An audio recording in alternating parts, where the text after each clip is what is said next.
Hi ಹಾಲ್ ಇದು weight loss ಮಾಡೋರಿಗೆ ಮತ್ತು ಪ್ರೋಟೀನ್ ಆ ಥರ ಏನೋ ತಗೋಬೇಕು ಅನ್ನೋರಿಗೆ ಮತ್ತು ಮಕ್ಕಳಿಗೆ ಏನಾದರೂ ಹೆಲ್ತಿ ಮಾಡ್ಕೊಡ್ಬೇಕು ಅಂದರೆ ಈ ರೆಸಿಪಿ ಅನ್ನೋದು ಖಂಡಿತ ಒಂದ್ಸತಿ ಟ್ರೈ ಮಾಡಿ. ಫಸ್ಟ್ ಆದರೆ 1 ಕಪ್ ತುಂಬ ನಾನು ಹೆಸರು ಕಾಳನ್ನು ತೊಗೊಂಡಿದ್ದೀನಿ. ಹೆಸರು ಕಾಳು ತೊಗೊಂಬಿಟ್ಟು ಒಂದು ಬೌಲ್ ತೊಗೊಂಡು ಅದಕ್ಕೆ ಹಾಕ್ಕೋತಾ ಇದ್ದೀನಿ. 1 ಕಪ್ ಆಗೋಷ್ಟು ಹೆಸರು ಕಾಳನ್ನು ತೊಗೊಂಡಿದ್ದೀನಿ. ಅದೇ ಕಪ್ಪಲ್ಲಿ ಒಂದು ಕಪ್ಪಾಗಿ ಎಷ್ಟು ತೊಗೊಂಡಿದ್ದೀವೋ ಅಷ್ಟೇ ಮೆಜರ್ಮೆಂಟಲ್ಲಿ 1 ಕಪ್ ಆಗೋಷ್ಟು ರೇಷನ್ ಅಕ್ಕಿಯನ್ನು ತೊಗೊಂಡಿದ್ದೀನಿ.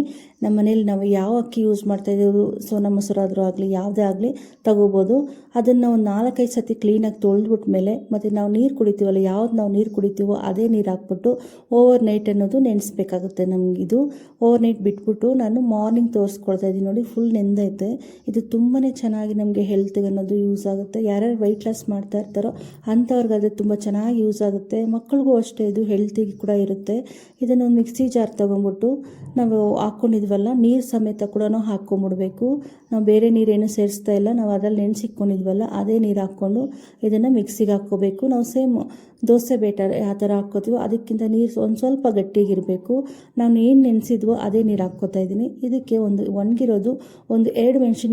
ಒಣಗಿರೋ ಮೆಣಸಿನ್ಕಾಯಿನೂ ಸೇರಿಸ್ಕೊತಾ ಇದ್ದೀನಿ. ಒಂದು ಸ್ವಲ್ಪ ಶುಂಠಿನೂ ಸೇರಿಸ್ಕೊತಾ ಇದ್ದೀನಿ. ನಿಮ್ಗೆ ಇನ್ ಕೇಸ್ ನಿಮ್ಗೆ ಒಣಗಿರೋದು ಏನಾದರೂ ಬೇಡ ಅಂದರೆ ಹಸಿದೆ ಸೇರಿಸ್ಕೋಬೋದು. ಒಬ್ಬೊಬ್ಬರಿಗೆ ಹಸಿಮೆಣ್ಸಿನ್ಕಾಯಿ ಆಗಲ್ಲ ಅಂಥವ್ರಾದರೆ ಒಣಗಿರೋ ಸೇರಿಸ್ಕೊಳ್ಳಿ, ಇಲ್ಲಾಂದರೆ ಆಗುತ್ತೆ ಅಂದರೆ ನೀವು ಹಸಿದೆ ಸೇರಿಸ್ಕೊಳ್ಳಿ. ಇದು ನುಣ್ಣಗಾಗೈತಲ್ಲ ಮಿಕ್ಸಿಗೆ ಹಾಕ್ಕೊಂಡ್ಮೇಲೆ ಒಂದು ಬೌಲ್ ತೊಗೊಂಡು ಅದಕ್ಕೆ ಸೇರಿಸ್ಕೊಂಬಿಡೋಣ. ಜಾಸ್ತಿ ನೀರು ಅನ್ನೋದು ಹಾಕ್ಕೋಬಾರ್ದು, ಒಂದು ಸ್ವಲ್ಪ ನೀರು ಹಾಕ್ಕೊಂಡು ನಾವು ಮಿಕ್ಸಿ ಜಾರ್ಗೆ ಅದೆಲ್ಲ ಅಂಟ್ಕೊಂಡಿರ್ತಲ್ಲ ಅದಕ್ಕೆ ಒಂದು ಸ್ವಲ್ಪ ನೀರು ಹಾಕ್ಕೊಂಡು ಅದಕ್ಕೆ ನೀರು ಹಾಕ್ಕೋಬೇಕಷ್ಟೇ. ದೋಸೆ ಬ್ಯಾಟರ್ಗಿಂತ ಇನ್ನು ಸ್ವಲ್ಪ ಗಟ್ಟಿಗೆ ಇರಬೇಕು. ಒಂದು ಅರ್ಧ ಕಪ್ ಆಗುವಷ್ಟು ಈರುಳ್ಳಿಯನ್ನು ಚಿಕ್ಕದಾಗಿ ಹಚ್ಕೊಂಡು ಅದು ಸೇರಿಸ್ಕೊತಾ ಇದ್ದೀನಿ, ಅಂದರೆ 1 ಗಡ್ಡೆ ಆಗುವಷ್ಟು.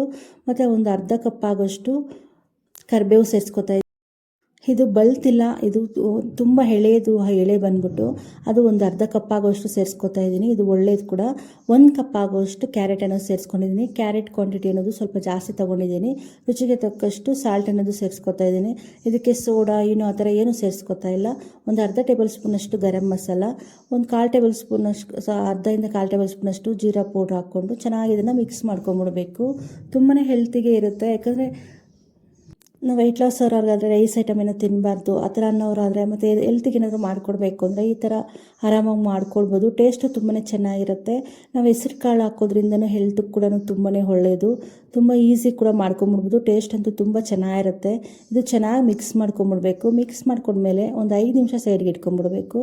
ಯಾಕಂದರೆ ಒಂದು 5 ನಿಮಿಷ ಬಿಟ್ಟರೆ ನಮಗೆ ತುಂಬ ಚೆನ್ನಾಗಿ ಬರುತ್ತೆ.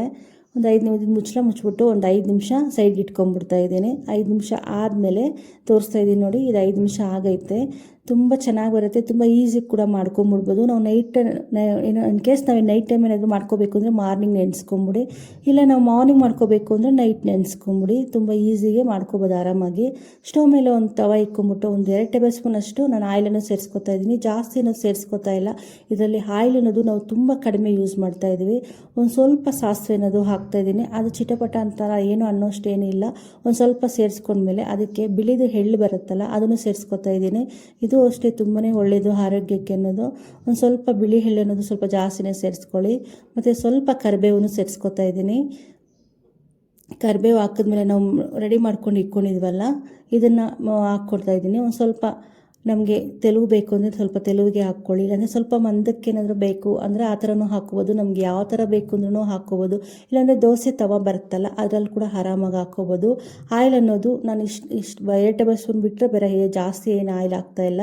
ಒಂದು ಸ್ವಲ್ಪನೇ ಆಯಿಲ್ ಅನ್ನೋದು ಸೇರಿಸ್ಕೊತಾ ಇದ್ದೀನಿ. ಯಾಕಂದರೆ ಇದು ಹೆಲ್ತಿ ಇರೋದ್ರಿಂದ ಆಯಿಲ್ ಅನ್ನೋದು ಜಾಸ್ತಿ ಯೂಸ್ ಮಾಡ್ತಾಯಿಲ್ಲ ನಾನು. ಇದನ್ನೊಂದು ಲಿಡ್ ಕ್ಲೋಸ್ ಮಾಡಿಬಿಟ್ಟು ಒಂದು 1 ನಿಮಿಷ ಅಷ್ಟು ಚೆನ್ನಾಗಿ ಲೋ ಫ್ಲೇಮಲ್ಲಿ ಇಟ್ಕೊಂಡು ಕುಕ್ ಮಾಡ್ಕೊಂಡ್ಮೇಲೆ 1 ನಿಮಿಷ ಆದಮೇಲೆ ಸೈಡ್ಗೆ ತಿರ್ಗಿಸಿ ಹಾಕ್ಕೊಂಡು ಮತ್ತು ಇನ್ನೊಂದು ನಿಮಿಷ ಹಂಗೆ ಕ್ಲೋಸ್ ಮಾಡಿಬಿಟ್ಟು ನಾವು ಇದು ಮಾಡಿಕೊಂಡ್ರೆ ನಮ್ಗೆ ನೋಡಿ ನಮಗೆ ರೆಡಿಯಾಗೈತೆ. ತುಂಬಾ ಟೇಸ್ಟಿಯಾಗಿರುತ್ತೆ. ಇದಕ್ಕೆ ನಾವು ಸಾಂಬಾರು ಚಟ್ನಿ ಆ ಥರ ಏನೂ ಬೇಕಾಗಿಲ್ಲ. ಬೇಕು ಅಂದರೆ ನೀವು ಆರಾಮಾಗಿ ಮಾಡ್ಕೋಬೋದು. ಸೈಡ್ಗೆ ಏನಾದರೂ ಬೇಕು ಅಂದರೆ, ಇಲ್ಲಾಂದರೆ ಹಂಗೆ ಕೂಡ ಮಾಡ್ಕೋಬೋದು. ಒಂದು ಟೊಮೊಟೊ ಕೆಚಪ್ ಇದ್ದರೆ ಸಾಕು, ಆರಾಮಾಗಿ ಇದನ್ನು ಸರ್ವ್ ಮಾಡ್ಕೋಬೋದು. ತುಂಬ ಈಸಿಯಾಗಿ ಮಾಡ್ಕೊಬೋದು. ಟೇಸ್ಟ್ ಅಂತೂ ತುಂಬಾ ಚೆನ್ನಾಗಿರುತ್ತೆ. ಮಕ್ಕಳು ಕೂಡ ಇಷ್ಟ ಆಗುತ್ತೆ. ಈ ಥರ ಕಟ್ ಮಾಡಿ ಲಂಚ್ ಬಾಕ್ಸ್ ಹಾಕ್ಕೊಡಿ, ಅವ್ರು ಕೂಡ ಖಾಲಿ ಮಾಡ್ಕೊಂಬರ್ತಾರೆ. ಟೇಸ್ಟು ಚೆನ್ನಾಗಿರುತ್ತೆ. ಒಂದು ಸತಿ ಟ್ರೈ ಮಾಡಿದ್ರೆ ಕಾಮೆಂಟ್ ಮಾಡೋದಂತೂ ಮರಿಬೇಡಿ. ಹಂಗೆ ಯಾರಾದರೂ ಫಸ್ಟ್ ಟೈಮ್ ನನ್ನ ಚಾನಲ್ ನೋಡ್ತಿದ್ರೆ ಪ್ಲೀಸ್ ಸಬ್ಸ್ಕ್ರೈಬ್ ಮಾಡ್ಕೊಳ್ಳಿ.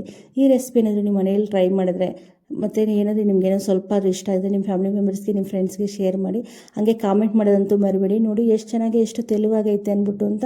ಇನ್ ಕೇಸ್ ನಿಮ್ಗೆ ಇನ್ನೂ ಮಂದಕ್ಕೆ ಏನಾದರೂ ಬೇಕು ಅದನ್ನು ಹಾಕ್ಕೋಬೋದು. ಇಲ್ಲಾಂದರೆ ನೀವು ದೋಸೆ ತವ ಬರುತ್ತಲ್ಲ ಅದರಲ್ಲಿ ಕೂಡ ಬೇಕೇ ದೋಸೆ ಥರನೂ ಹಾಕ್ಕೋಬೋದು. ನಮಗೆ ಯಾವ ಥರ ಬೇಕಾದ್ರೂ ಹಾಕ್ಕೋಬೋದು.